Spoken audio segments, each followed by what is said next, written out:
दोस्तों जानते देश दुनिया की सिलेक्टेड काम की बहुत ही महत्वपूर्ण सिलेक्टेड खबरों को सिर्फ 10 मिनट में 25 बड़ी खबरों को। लेकिन वीडियो को आगे बढ़ने से पहले अगर आप लोगों ने हमारे चैनल को अब तक सब्सक्राइब नहीं किया तो सब्सक्राइब करके नीचे का बेल आइकन जो प्रेस कीजिए। कांग्रेस के नेतृत्व वाली कर्नाटक सरकार एक बार फिर से अनुसूचित जाति, अनुसूचित जनजाति और पिछड़े वर्गों को दिए जाने वाले आरक्षण की तर्ज पर सरकारी ठेकों में मुसलमानों के लिए 4% आरक्षण लागू करने पर विचार कर रही है।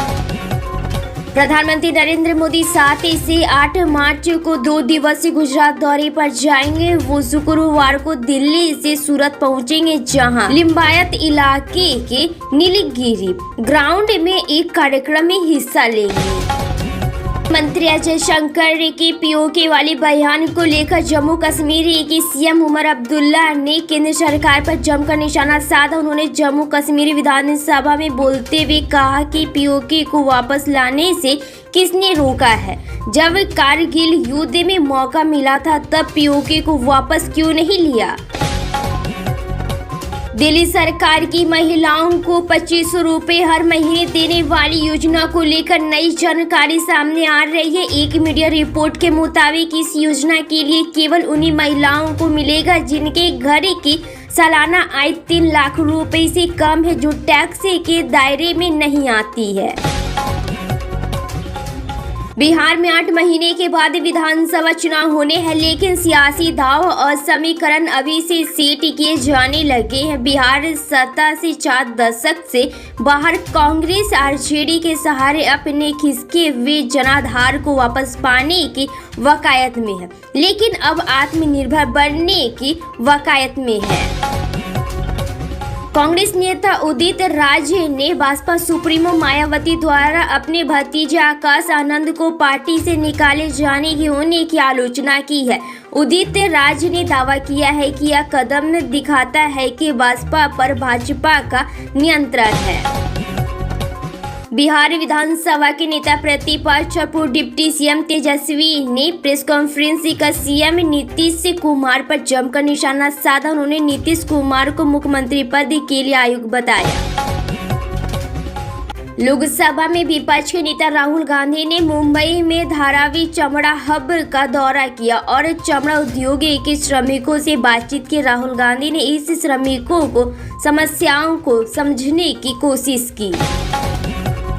बिहार विधानसभा सत्र चल रहा है और उप मुख्यमंत्री विजय कुमार सिन्हा अचानक दिल्ली पहुंच गए। दिल्ली में उन्होंने केंद्रीय गृह मंत्री अमित शाह से मुलाकात की और इस मुलाकात की तस्वीर सोशल मीडिया पर शेयर की। दिल्ली के पूर्व मुख्यमंत्री और आम आदमी पार्टी के संयोजक अरविंद केजरीवाल की जेड कैटेगरी सुरक्षा जारी रहेगी। केंद्रीय गृह मंत्री ने सिक्योरिटी रिव्यू के बाद यह फैसला लिया है।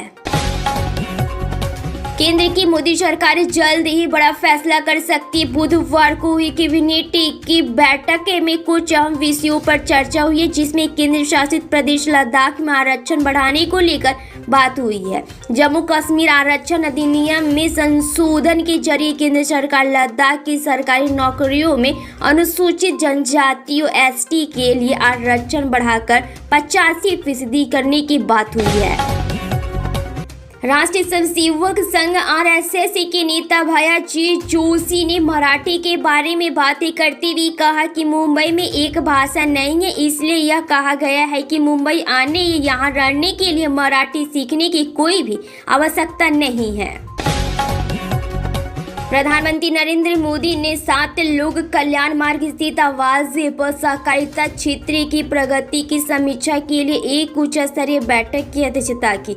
इस बैठक में सहकारिता क्षेत्र में तकनीकी प्रगति के माध्यम से परिवर्तन लाने के लिए सहकार से समृद्धि को बढ़ावा देने, सहकारिता में युवाओं और महिलाओं की भागीदारी बढ़ाने की योजनाओं और सहकारिता मंत्रालय के विभिन्न पहलुओं पर चर्चा की गई।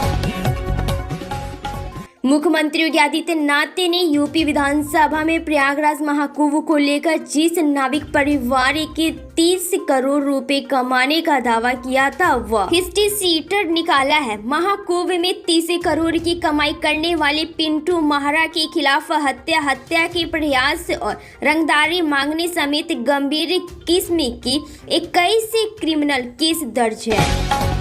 नेता प्रतिपक्ष तेजस्वी यादव बिहार विधानसभा चुनाव को लेकर अभी से ही सुपर फास्ट मोड में आ गए हैं। एक और जहां तेजस्वी विधानसभा में सीएम नीतीश कुमार से लेकर उनके मंत्रियों को जमकर टारगेट कर रहे हैं।